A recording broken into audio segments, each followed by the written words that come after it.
respected Honorable Mr. Justice Vinay Mathur Sahab, ADJ and Secretary of Jalsa Bhatt Sahab, most respected CEO Arya Sahab, Principal Sahab, Advocate Sahab, and faculty members, students, guests, and all other staff of this college.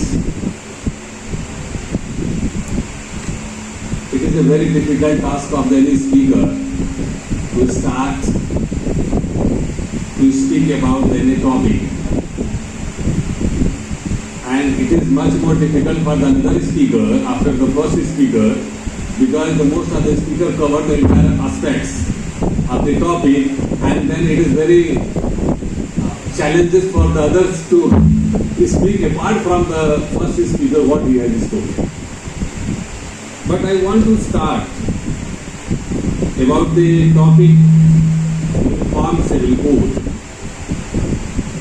and all of us are aware about this topic, which requires and impose a duty upon the government to make a uniform law. The Constitution of India, I don't know very well, I am not telling you a very new aspect or topic, but I will try to share with you a certain hidden aspect of this topic. So far as Uniform Civil Code is concerned, it requires that there must be a uniform law pertaining to the succession, divorce, and other human relations.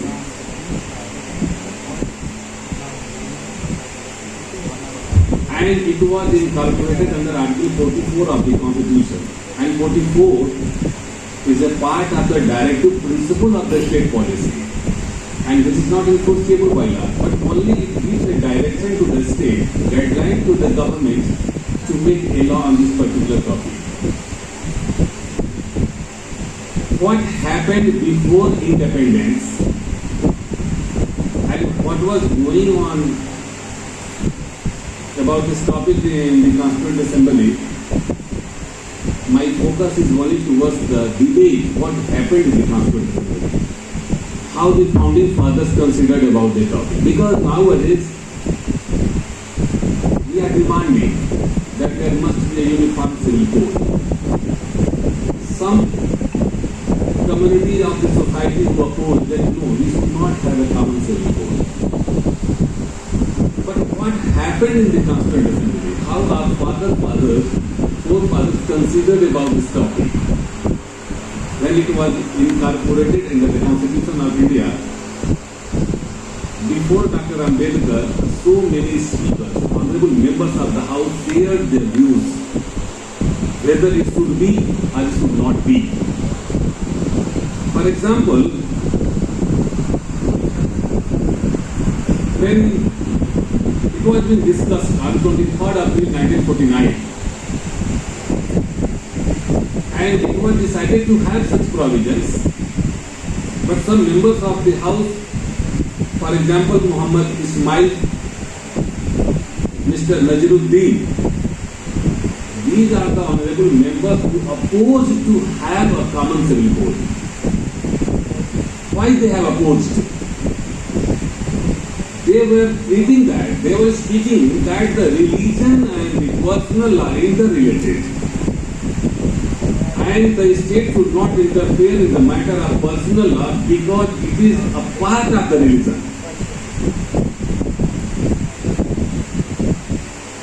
And religion is a very such issue where the state doesn't want to interfere with, because the India is a secular country. So the members who opposed to have this common civil code, but Mr. K.M. Munshi, Mr. Sri Aladi Krishna Swami Iyer, who had advocated for having such provisions. And I want to tell you that what was the logic behind having such provisions, what they had considered. Mr.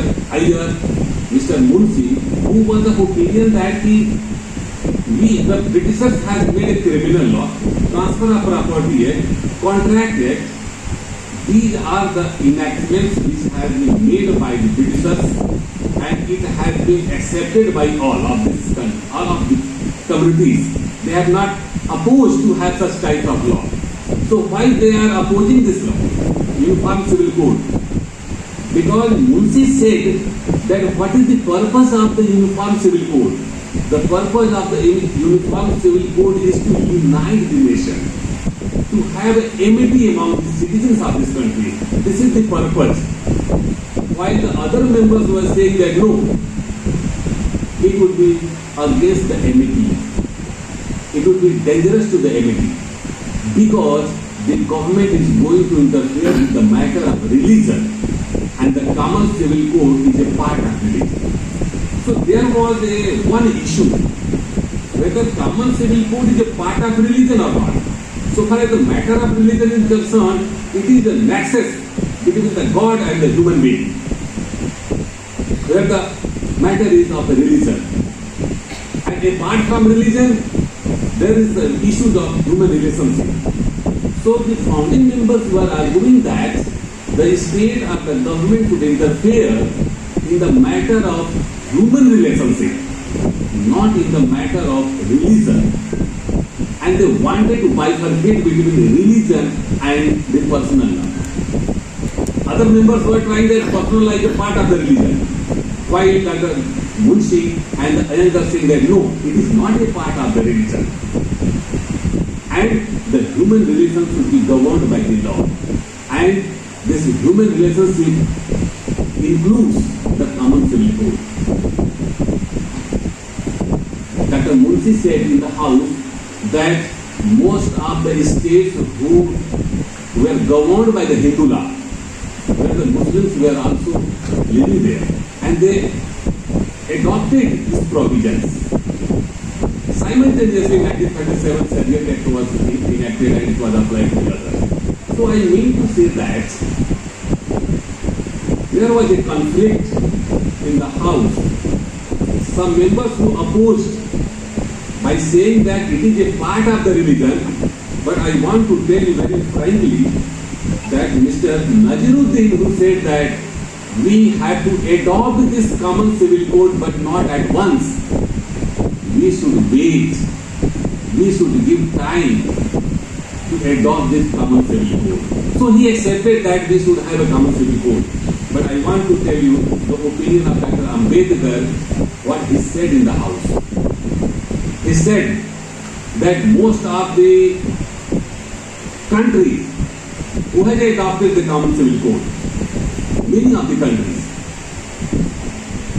and so far as the India is concerned, I want to inform you, honorable members of the House, that Dr. Ambedkar, who said that we have to make a law relating to the common civil, and the one thing he stressed upon the point that the Parliament must make a law. This law should be adopted on you can say voluntary basis. For example, the Parliament must make a law of Uniform Civil Code, and it should not be binding upon all. The people of this country may adopt gradually, voluntarily this law of the Parliament. It should not be binding initially, and thereafter the Parliament make such law which may bind the person. And this opinion of the Dr. Ambedkar was adopted. So, in nutshell, the House was of opinion that the religion and the personal are two things. Both are not a part of the same thing. And it should be bifurcated. The personal law should be governed by the law, by the Parliament, by the representative of the people. The human relationship should be assorted. The religion is a different thing. It should not interfere with the Supreme Court also has given opinion from time to time. The Supreme Court has given opinion from time to time, like Sarla political case and other cases. and directed the Parliament to adopt the Common Civil Code. Parliament did not make such law till now. And I have one information. A day before yesterday, the Honorable Supreme Court, day before yesterday, Justice Y.B. Chandrachud, who has disposed of one case filed by Ashwini Upadhyay, who demanded to have a Common Civil Code, and the Honorable Supreme Court must give a direction to the Parliament to make a Common Civil Code. The Justice Y.B. Chandrachud bench, who has dismissed the petition by saying that this court has no locus standi, no power to give us a direction to the Parliament. It is a separate matter of the Parliament, domain of the Parliament, separation of the power of the Parliament, and the Parliament must think about it. So in nutshell, in concluding remarks, I can say that so far as the Uniform Civil Code is concerned, it must be made in order to eradicate the inequalities among the societies relating to succession, relating to the divorce, etc. and etc. But it should not be binding in one stroke. The law must be made because the Sharia Act was enacted and which was not binding upon all Muslims. The law said that the Muslim must adopt voluntarily the Sharia Act and may submit application to the officer of the state that their behavior should be governed by the Sharia Act. Similarly, on the basis of, like by Sharia Act, the Uniform Civil Code may be made and it should not be binding initially upon all citizens of this country. It should be left for voluntarily adoption. So this is my idea in brief. So thank you very much to all of you. I am very grateful to all of you who have listened patiently, and I am very grateful to the Ishan Institute who has given me an opportunity to share my views.